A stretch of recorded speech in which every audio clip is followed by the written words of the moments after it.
പേടിച്ചിട്ട് കാര്യമില്ല. കഥാരചനയും അവതരണവും CK ഉണ്ണികൃഷ്ണൻ, ഷൊർണൂർ. കൂട്ടുകാരെ, കരിമൂർഖന്റെ മുന്നിൽപ്പെട്ട ചെണ്ടനെലി എങ്ങനെയാണ് രക്ഷപ്പെട്ടത് എന്നതറിയണ്ടേ? ഈ കഥ കേട്ടു നോക്കൂ. കഥയുടെ പേര് പേടിച്ചിട്ട് കാര്യമില്ല. പകലുറക്കം കഴിഞ്ഞപ്പോ ചെണ്ടനെലിക്ക് വല്ലാത്ത വിശപ്പ്.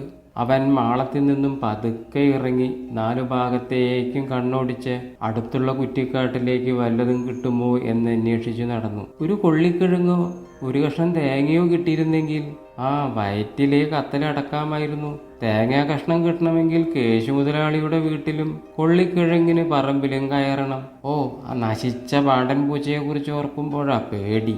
അവന്റെ അടുത്തു നിന്നും കഴിഞ്ഞ ആഴ്ച ഭാഗ്യം കൊണ്ട് രക്ഷപ്പെട്ടതാണ്. കൊള്ളിക്കിഴങ്ങിന്റെ കാര്യം ഓർത്തപ്പോൾ ചിണ്ടന്റെ വായിൽ വെള്ളം നിറഞ്ഞു. അത് ഇറക്കിക്കൊണ്ട് അവൻ കുറ്റിക്കാട്ടിൽ ശ്രദ്ധയോടെ പരതാൻ തുടങ്ങി.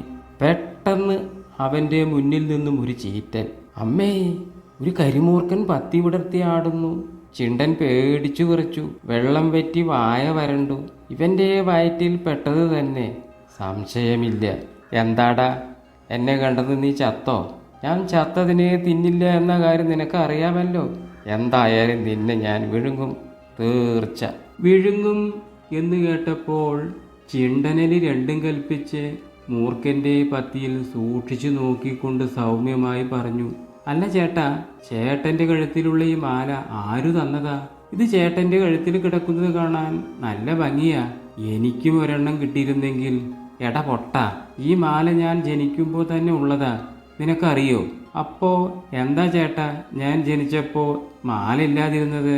നിങ്ങൾ എലിവർഗമല്ലേ പൊട്ടന്മാര്, അതുകൊണ്ട് നിങ്ങൾക്ക് മാല ദൈവം തന്നിട്ടുണ്ടാവില്ല.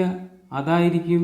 ഓട്ടത്തിൽ ഒന്നാമന്മാര് എലികളാണെന്ന് എൻ്റെ അമ്മ എന്നോടൊരിക്കൽ പറഞ്ഞിട്ടുണ്ടല്ലോ. നിങ്ങളുടെ വർഗക്കാര് നന്നായി ഓടുമോ?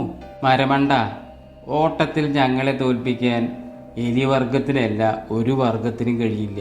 അങ്ങനെയല്ല, ചേട്ടൻ കല്ല് വച്ച നുണ പറയുകയാണ്.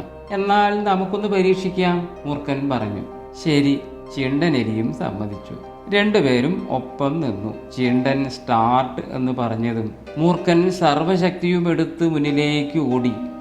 ആ തക്കം നോക്കി സൂത്രക്കാരനായ ചിണ്ടനെലി പറ്റാവുന്നത്ര വേഗത്തിൽ ജീവനും കൊണ്ട് സ്വന്തം മാളത്തിലേക്ക് കുതിച്ചു.